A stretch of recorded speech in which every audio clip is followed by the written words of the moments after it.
ഓം ശ്രീ മഹാഗണപതേ നമഃ.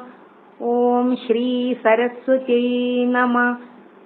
ഓം ശ്രീ ഗുരുഭ്യോ നമഃ. ഓം ശ്രീകൃഷ്ണ പരമാത്മനേ നമഃ. ഇന്ന് നമ്മള് നാരായണീയം ദശകം 1 4-ാമത്തെ ശ്ലോകമാണ് ചൊല്ലുന്നത്. ദശകം 1 ശ്ലോകം 4.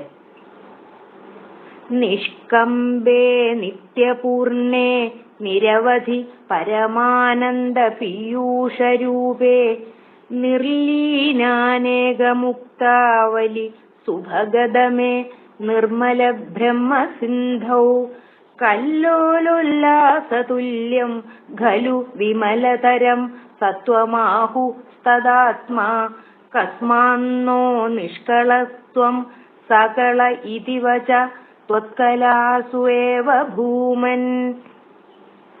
ഈ ശ്ലോകത്തിൽ മേൽപ്പത്തൂർ ബ്രഹ്മത്തെ ഒരു സമുദ്രത്തോട് ഉപമിച്ചിരിക്കുന്നു. ഈ ശ്ലോകത്തിലെ അർത്ഥം ഒന്ന് നോക്കാം. നിഷ്കമ്പേ ഇളക്കമില്ലാത്തതും നിത്യപൂർണേ എല്ലായ്പ്പോഴും നിറഞ്ഞു നിൽക്കുന്നതും നിരവധി അളവില്ലാത്ത പരമാനന്ദ പീയൂഷം പരമാനന്ദാമൃതം പരമാനന്ദ പീയൂഷരൂപേ പരമാനന്ദാമൃത സ്വരൂപവുമാണ് ഈ ബ്രഹ്മസമുദ്രം. അതെന്തുകൊണ്ടാണ്? നിർലീനാനേകമുക്താവലി നിർലീനം മുഴുവനായും അലിഞ്ഞു ചേർന്നിരിക്കുന്നു അതിൽ. എന്ത്? അനേകമുക്താവലി എത്രയോ കാലമായി മോക്ഷം ലഭിച്ചുകൊണ്ടിരിക്കുന്ന മുക്തന്മാരുടെ കൂട്ടം മുഴുവനായി ബ്രഹ്മസമുദ്രത്തിൽ അലിഞ്ഞു ചേർന്നിരിക്കുന്നു. അതുകൊണ്ട് തന്നെ സുഭഗതമേ ശോഭയോടുകൂടിയതുമായിരിക്കുന്നു ഈ നിർമ്മല ബ്രഹ്മസിന്ധൗ നിർമ്മലം പരിശുദ്ധമായ ബ്രഹ്മസിന്ധൗ ബ്രഹ്മസമുദ്രം.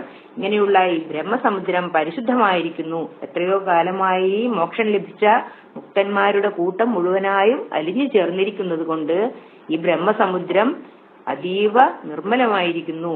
അങ്ങനെയുള്ള ഈ ബ്രഹ്മസമുദ്രത്തിൽ കല്ലോലോല്ലാസതുല്യം കല്ലോലോല്ലാസതുല്യം കല്ലോലം എന്ന് പറഞ്ഞാൽ തിരമാല, കല്ലോലോല്ലാസം എന്ന് പറഞ്ഞാൽ തിരമാല ഇങ്ങനെ ഉയർന്നു വരുന്നതിനെയാണ്. അപ്പൊ കല്ലോലോല്ലാസതുല്യം തിരമാല വരുന്നത് പോലെ ഖലു ആണല്ലോ വിമലതരം പരിശുദ്ധമായ സത്വമാഹു തദാത്മാ സത്വം ശുദ്ധ സത്വഗുണം ആഹു എന്ന് പറയപ്പെടുന്ന സത്വമാഹു ശുദ്ധ സത്വഗുണം എന്ന് പറയപ്പെടുന്ന തദാത്മാ അങ്ങയുടെ ആത്മാവായിരിക്കുന്ന ശ്രീകൃഷ്ണാവതാരം. കസ്മാന്നോ നിഷ്കളസ്ത്വം കസ്മാത് എന്നിട്ടും ന നിഷ്കളസ് നിഷ്കളൻ എന്ന് പറഞ്ഞാൽ പരിപൂർണൻ. ന നിഷ്കളൻ അങ്ങ് പരിപൂർണനല്ല. ത്വം അങ്ങ് എന്നാണ് അർത്ഥം ത്വം എന്ന വാക്കിന്. അപ്പൊ കസ്മാന്നോ നിഷ്കളസ്ത്വം എന്നിട്ടും അങ്ങ് പരിപൂർണനല്ല, അങ്ങ് നിഷ്കളനല്ല എന്ന് പലരും പറയുന്നത് എന്തുകൊണ്ടാണ്? സകള സകള എന്ന് പറഞ്ഞാൽ കളങ്കമുള്ളത്, പരിപൂർണനല്ലാത്ത എന്നാണ് സകളൻ എന്ന വാക്കിന്റെ അർത്ഥം. സകള ഇതിവച സകളൻ എന്ന് പറയപ്പെടുന്നത് ഇതിവച പറയപ്പെടുന്നത് ത്വത് അങ്ങയുടെ കലാസു അംശാവതാരങ്ങളെ ഏവ ആണ്. കലാസു ഏവ അംശാവതാരങ്ങളെയാണ് ഭൂമൻ അല്ലയോ ഭഗവാനെ. അപ്പോ അവിടുന്ന് ഈ ബ്രഹ്മസമുദ്രത്തിൽ നിന്ന് തിരമാല പോലെ ശുദ്ധസത്വഗുണം കൊണ്ട് മാത്രം രൂപമെടുത്ത ശ്രീകൃഷ്ണാവതാരം ബ്രഹ്മസമുദ്രത്തിൽ നിന്ന് തിരമാല പോലെ ഉയർന്നു വന്നിട്ടും എല്ലാവരും എന്തുകൊണ്ടാണ് അങ്ങയെ പരിപൂർണനല്ല, അങ്ങ് നിഷ്കളനല്ല എന്ന് പറയുന്നത്? സകള എന്ന് പറയുന്നത് ശ്രീകൃഷ്ണാവതാരത്തെയല്ല, അവിടുത്തെ അംശാവതാരത്തെ മാത്രമാണ് എന്നാണ് മേൽപ്പത്തൂർ ഈ ശ്ലോകത്തിൽ പറയുന്നത്. ഇനി ഈ ശ്ലോകത്തിന്റെ മുഴുവനായിട്ടുള്ള അർത്ഥം ഒന്ന് ഒരുമിച്ച് പറയാം. ഈ ശ്ലോകത്തിൽ ബ്രഹ്മത്തെ ഒരു സമുദ്രത്തോട് ഉപമിച്ചിരിക്കുന്നു. യാതൊരുവിധ ഇളക്കവുമില്ലാത്തതും എന്നും പരിപൂർണമായിരിക്കുന്നതും അളവില്ലാത്ത പരമാനന്ദാമൃതം നിറഞ്ഞിരിക്കുന്നതുമാണ് ഈ ബ്രഹ്മസമുദ്രം. എന്തുകൊണ്ടാണ് അങ്ങനെ ആയിരിക്കുന്നത്? എത്രയോ കാലങ്ങളായി മോക്ഷം ലഭിച്ച മുക്തന്മാരുടെ കൂട്ടം മുഴുവനായി ഈ ബ്രഹ്മത്തിൽ പോയി അങ്ങ് അലിഞ്ഞു ചേർന്നിരിക്കുകയാണ്. അതുകൊണ്ട് തന്നെ അതീവ ശോഭയോടുകൂടിയതുമായിരിക്കുന്നു ഈ പരിശുദ്ധമായ ബ്രഹ്മസമുദ്രം. ഒരു സമുദ്രത്തിൽ നിന്നും തിരമാലകൾ എപ്രകാരമാണോ ഉയർന്നു വരുന്നത്, അപ്രകാരമാണ് ഈ ഭ്രമമാകുന്ന സമുദ്രത്തിൽ നിന്ന് ശുദ്ധ സത്വഗുണം മാത്രം ഉൾക്കൊണ്ട് രൂപമെടുത്ത ഭഗവാന്റെ ശ്രീകൃഷ്ണാവതാരം ഉയർന്നു വന്നിരിക്കുന്നത്. എന്നിട്ടും പിന്നെ എന്തുകൊണ്ടാണ് പലരും അങ്ങയുടെ ശ്രീകൃഷ്ണാവതാരം നിഷ്കളമാണ്, അങ്ങ് പരിപൂർണനല്ല എന്ന് പറയുന്നത്? എന്നാൽ സകളം എന്ന് പറയുന്നത് അവിടുത്തെ ശ്രീകൃഷ്ണാവതാരത്തെ അല്ല, അവിടുത്തെ അംശാവതാരങ്ങളെ മാത്രമാണ് എന്നാണ് ഈ ശ്ലോകത്തിൽ മേൽപ്പത്തൂർ പറയുന്നത്. അതായത് സാധാരണ ഭൂമിയിൽ ഒരു രൂപമെടുത്താൽ പിന്നെ അവർ പരിപൂർണരല്ല എന്നാണ് പൊതുവെ പറയുന്നത്.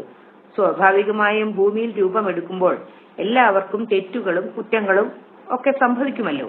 അതുകൊണ്ടാണ് ഭഗവാൻ ശ്രീകൃഷ്ണാവതാരം എടുത്തപ്പോഴും നിഷ്കളനല്ല, പരിപൂർണനല്ല എന്ന് പലരും പറഞ്ഞത്. എന്നാൽ ഈ ശ്ലോകത്തിൽ മേൽപ്പത്തൂർ പറയുന്നു, സാധാരണ രൂപമെടുക്കുന്നവർ സത്വരജ തമോ ഗുണങ്ങൾ കൂടിക്കലർന്നാണ് രൂപമെടുക്കുന്നത്.